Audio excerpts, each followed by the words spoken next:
Hello guys, आपका मेरे channel smart study में स्वागत है। गाइस, आज हम शिक्षा निदेशालय की तरफ से दी जाने वाली कार्य पत्रक नंबर 10 करेंगे, जो कि क्लास 8 की है और विषय है हिंदी। ये वर्कशीट 29 अक्टूबर 2020 की है। तो आइए शुरू करते हैं आज की वर्कशीट, चिट्ठियों की अनूठी दुनिया।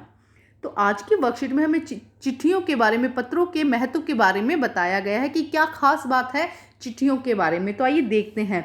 पत्रों की दुनिया भी अजीबोगरीब है, उसकी उपयोगिता हमेशा से बनी रही है।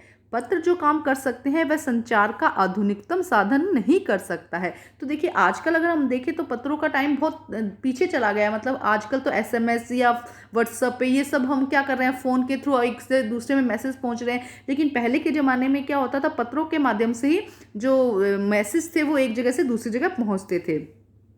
पत्र जैसा संतोष फोन और एसएमएस का संदेश कहाँ दे सकता है। जैसे कि पत्र लिखते थे तो हम उसमें पूरी बात लिखते थे, लेकिन जब फोन और एसएमएस की बात होती है तो उसमें बहुत शॉर्ट में हो जाता है आंसर, बहुत हम कम शब्दों में उसमें लिखते हैं।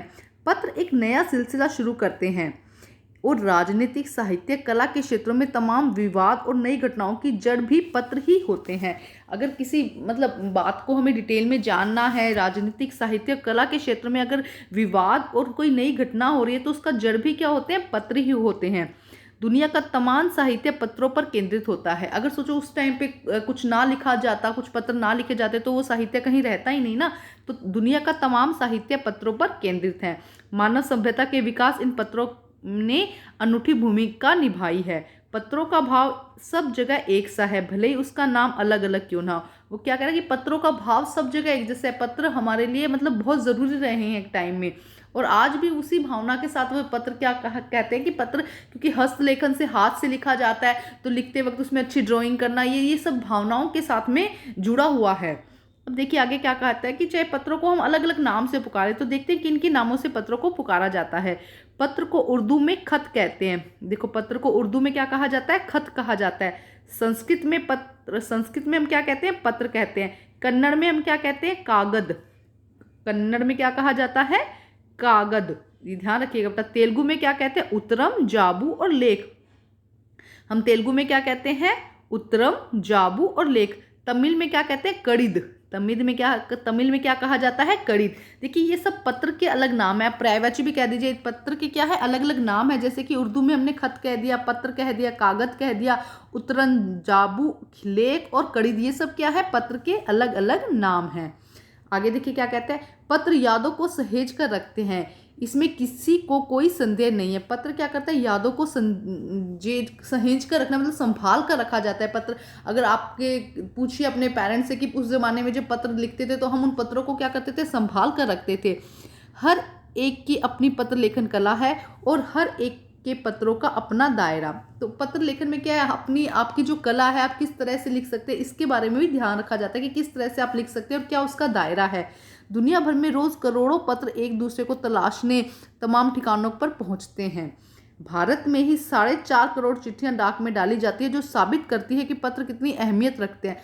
तो देखो क्या कह रहा है कि भारत में लगभग 4.5 करोड़ के आसपास चिट्ठियां डाक में डाली जाती है। पंडित जवाहरलाल नेहरू ने सन 1953 में सही कहा था कि हजारों साल तक संचार का साधन केवल हरकारे या फिर तेज घोड़े रहे हैं। उसके बाद पहिए आए हैं, पर रेलवे और तार ने भारी बदलाव आया। धीरे धीरे क्या शुरू हुई, रेल पहिए शुरू हो गए तो क्या हुआ, तार शुरू हो गई। तार ने रेलों से भी तेज गति से संवाद पहुंचाने का सिलसिला शुरू कर दिया। जब तार आए तो क्या हुआ, संवाद क्या हो गया, बहुत तेज हो गया। अब टेलीफोन, वायरलेस, अब तो देखो क्या आ गया बेटा, टेलीफोन, वायरलेस और आगे रेडार। दुनिया बदल रहा है धीरे धीरे। क्या हो रही है, पत्रों का जो टाइम है वो खत्म होता जा रहा है। टेलीफोन, रेडार और वायरलेस ने क्या ले लिया है, इसका समय ये चेंज कर दिया है संचार के माध्यम को। तो ये देख, कुछ यहाँ पे शब्दार्थ है बेटा, हम इन्हें समझेंगे। शब्दार्थ को देखिए क्या क्या लिखा गया है। उपयोगिता, उपयोगिता का मतलब होता है आवश्यकता। संचार, संचार का मतलब होता है बातचीत या सूचना का आदान प्रदान करना। संचार माध्यम जिससे हम एक दूसरे की बातचीत या सूचनाओं को आदान प्रदान कर सके। आधुनिकता मतलब सबसे नया।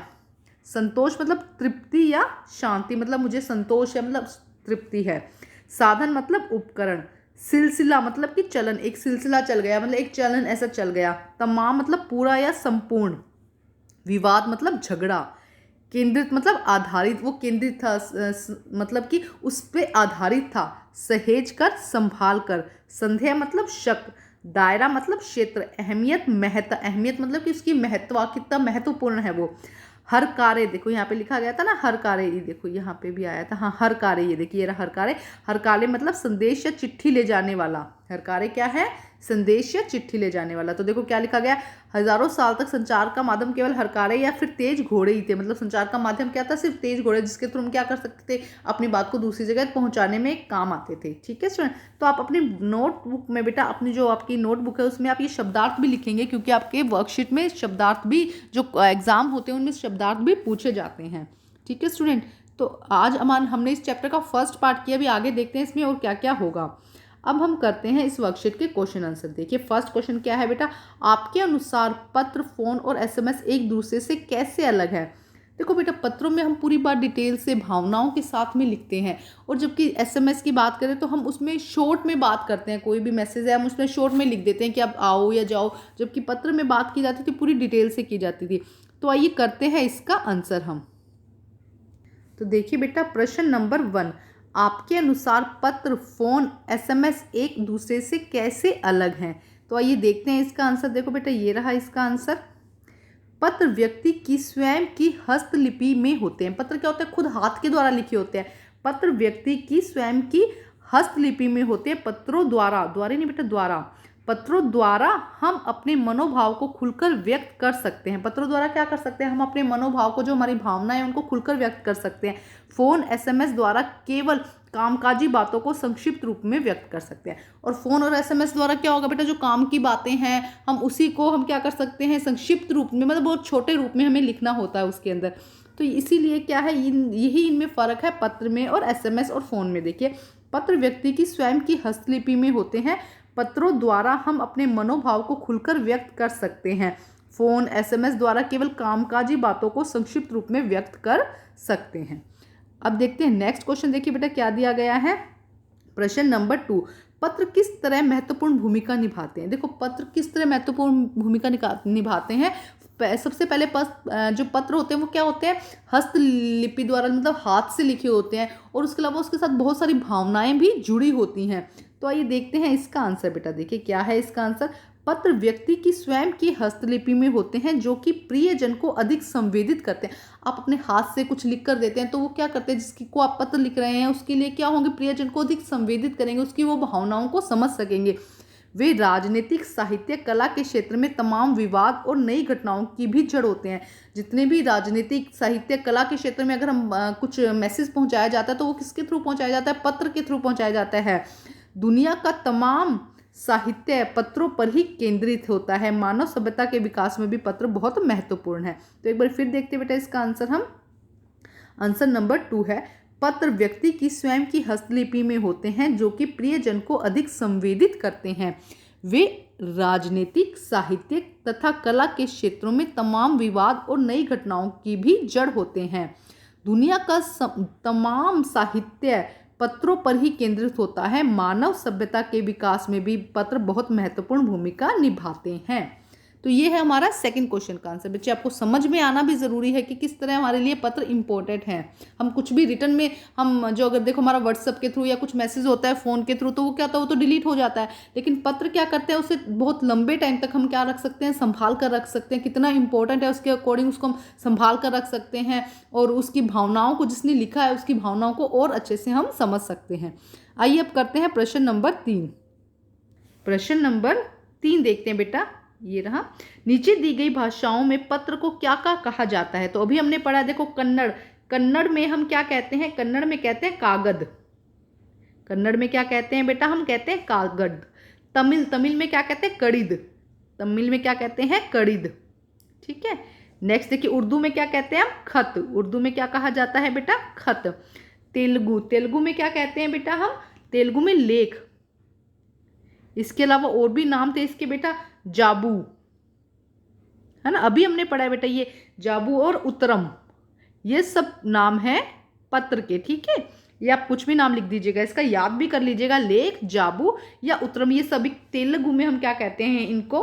हम जो पत्र को हम तेलुगु में लेख, जाबू और उत्तरम कहते हैं। संस्कृत में क्या कहते हैं? संस्कृत में हम पत्र ही कहते हैं। और हिंदी में क्या कहते हैं बेटा? ये सोचो, हिंदी में क्या कहते हैं? चिट्ठी।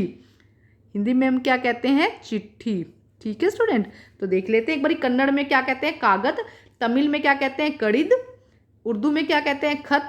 तेलुगु में लेख, जाबू, उत्तरम।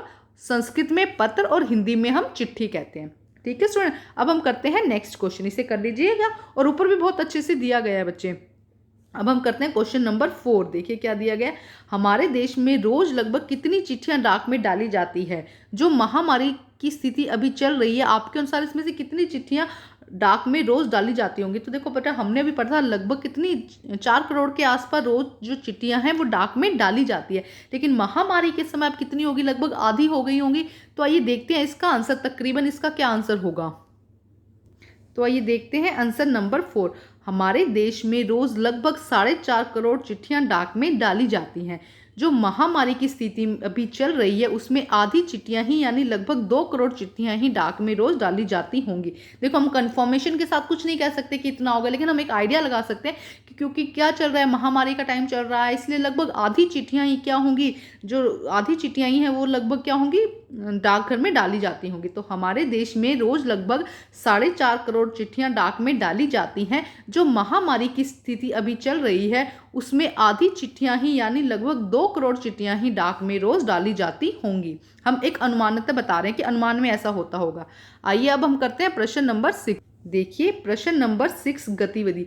बेटा पिछली जो वर्कशीट थी शायद उसमें मैंने आपको गतिविधि करवाना मैं भूल गई थी, तो मैंने अपना जो डिस्क्रिप्शन है उसमें आपको उस गतिविधि का आंसर लिखकर दे दिया था, तो आप उसमें से कर लीजिएगा। क्योंकि बच्चों के कमेंट आ रहे थे कि मैम आपने 6 क्वेश्चन नहीं करवाया है, तो मैं आपको बता देती हूँ कि उसके डिस्क्रिप्शन में मैंने उसका आंसर लिख दिया था। तो आइए देखते हैं आज की गतिविधि क्या है। अनूठी का अर्थ निराली या विशेष रूप से अलग। जिस प्रकार की चिट्ठियों की दुनिया अनूठी है उसी प्रकार के आपके जीवन में आपके आसपास क्या क्या अनूठा है उसे एक पिटारे में सहज कर दिखाइए। आप एक पिटारे यानी बक्से का चित्र बनाकर चिपका कर उसमें अनूठी बातों को लिख भी सकते हैं।